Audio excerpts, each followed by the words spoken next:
तो लक्ष्मी का दीप हमेशा लंबी बत्ती का होता है, हमेशा लंबी बत्ती का होता है। शिव महापुराण की कथा कहती है, बाती जो लगाई जाती है दीपावली पर लगाओ, चाहे आप धनतेरस पर लगाओ, चाहे आप रूप चौदस पर लगाओ, चाहे पड़वा पर लगाओ, चाहे दूज पर लगाओ, बाती हमेशा लंबी होना चाहिए, लंबी बाती। चाहे तेल की लगा रहे हो, चाहे घी की लगा रहे हो, भाव से।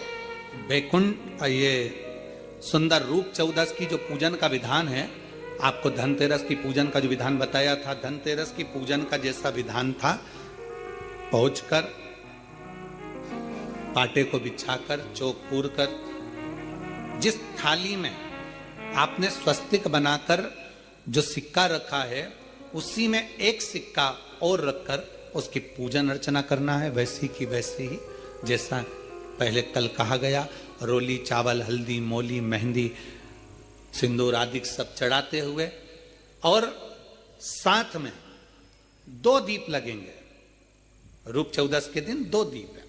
एक दीप है घी का, लंबी बत्ती का, जो लक्ष्मी जी के सीधे हाथ पर आएगा। दूसरा दीप है घी का दीप भी आटे का आएगा, और तेल का दीप भी आटे का आएगा। जो तेल का दीप लगेगा वो थोड़ा सा दिया बड़ा लेना, उसमें 4 लंबी लंबी बत्तियां रखना, सरसों का तेल या मीठा तेल या तिल्ली का तेल जो भी मिल जाए उसके अंदर डाल लेना। 4 बत्ती ये लक्ष्मी जी के लेफ्ट हैंड की ओर आएगी। उसी आटे का तेल का जो दिया रहेगा, उसके अंदर या तो पीली सरसों या काली सरसों, जो राई होती है, सरसों होती है, उसके थोड़े से दाने उसमें डाल दिए जाते हैं। लक्ष्मी जी का पूरा पूजन बड़े भाव से करिए, जल का छिटा दीजिए, रोली, चावल, मोली, हल्दी जो भी है आपके पास समर्पित करने के लिए पूजन की थाली में, वो समर्पित करिए। मीठे का भोग लगाइए, और भोग लगाने के बाद में बड़े प्रेम से 5 कमलगट्टे, 5 हल्दी की गठान, 5 अमर बेल के टुकड़े। अमर बेल होती है एक लंबी सी बेल, पेड़ों पर चलती है, पीले कलर की, जो कि पूरे पेड़ पर छाई रहती है। उसको कहीं पर भी डाल दिया जाए वो बढ़ती चली जाती है। वो हमारे वंश की वृद्धि के, लक्ष्मी की वृद्धि के लिए श्रेष्ठतम मानी जाती है। 5 टुकड़े अमर बेल के, 5 हल्दी की गठान, 5 कमलगट्टे दोनों हाथ में लेकर मां लक्ष्मी से प्रार्थना करते हुए उन सिक्कों पर समर्पित कर दीजिए। सिक्कों पर समर्पित कर कर जो घी का दिया लगाया है तुमने लक्ष्मी जी के सीधे हाथ पर, उसको उठाकर माता की आरती कर लीजिए। जो तेल का दिया है, घी का दिया वापस रखकर आरती के बाद में जो तेल का दिया है 4 बत्ती वाला जो तुम जलाकर रखी हो, उसको पूरे घर में घुमाकर, रूप चतुर्दशी के दिन, रूप चौदस के दिन, नरक चौदस के दिन पूरे घर में घुमाकर, सारे घर के दरवाजे खोलकर बड़े प्रेम से घुमाकर, मुख्य द्वार के बीच में, जो घर से बाहर निकलने वाला द्वार है, उसके ठीक बीचों बीच वो दिया 4 बत्ती का रख देना चाहिए। कुछ देर के लिए दरवाजे खुले रखना चाहिए।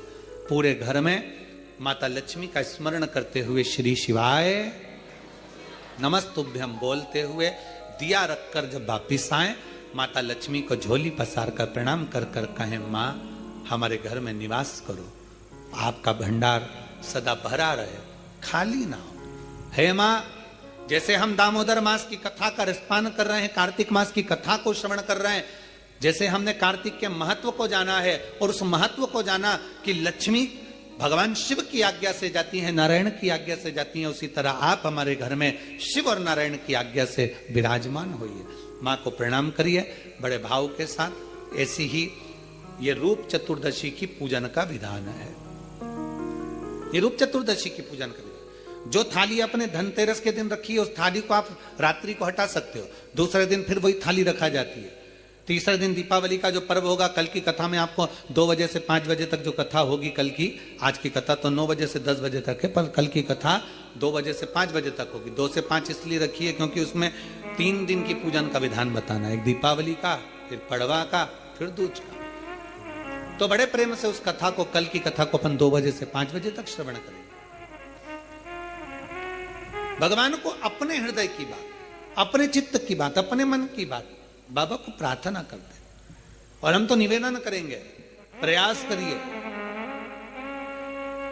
अगर हो सके रूप चतुर्दशी का अगर दिन है, नरक चौदस का दिन है, जैसे कुबेरेश्वर धाम पर दीपावली कब की है, 31 अक्टूबर की, तो तो 29 तारीख को धनतेरस है, 30 तारीख को रूप चतुर्दशी है, नरक चतुर्दशी। तो हम तो प्रार्थना करें, निवेदन करें आपसे, अगर हो सके शरीर में अगर बहुत रोग है और बहुत तकलीफ की जिंदगी चल रही है, मतलब हर 2 महीने में 3 महीने में कोई ना कोई दुख तुम्हारे सामने आकर खड़ा हो जाता है, कोई तकलीफ आकर खड़ी हो जाती है, चाहे बच्चों को हो रही हो, चाहे बेटियों को हो रही हो, चाहे परिवार में हो रही हो, तो हम तो निवेदन करेंगे रूप चतुर्दशी के दिन 1 लोटा जल, उसमें बड़े प्रेम से कोई थोड़ा सा इत्र का अगर भाग मिल जाए, और इत्र ना मिले तो पीला चंदन या लाल चंदन डालकर, अगर कहीं आंवले का वृक्ष हो, पीपल का वृक्ष हो और बेलपत्र का वृक्ष हो, 3 जगह पर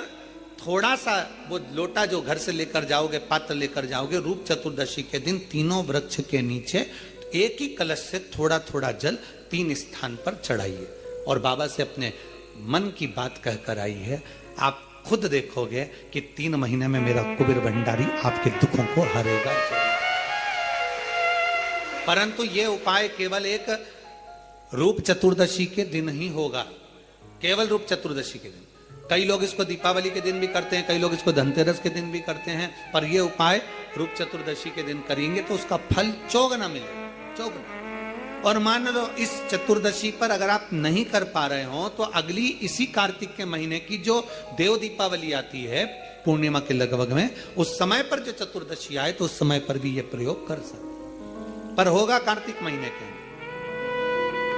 अब तीनों आंवले के वृक्ष के नीचे गए, वहां पर भी गए, दिया लगाया, दिया लगाते से एक कन्या वहां पर प्रकट हो गई।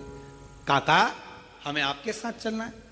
अब इतने में तो बुजुर्ग बूढ़ी माँ ब्राह्मण की पत्नी बोली, अब कहां लेकर जाओगे, कौन है, रो रही है, बिलक रही है, हमें तो आपके साथ चलना है, हमें लेकर चलिए।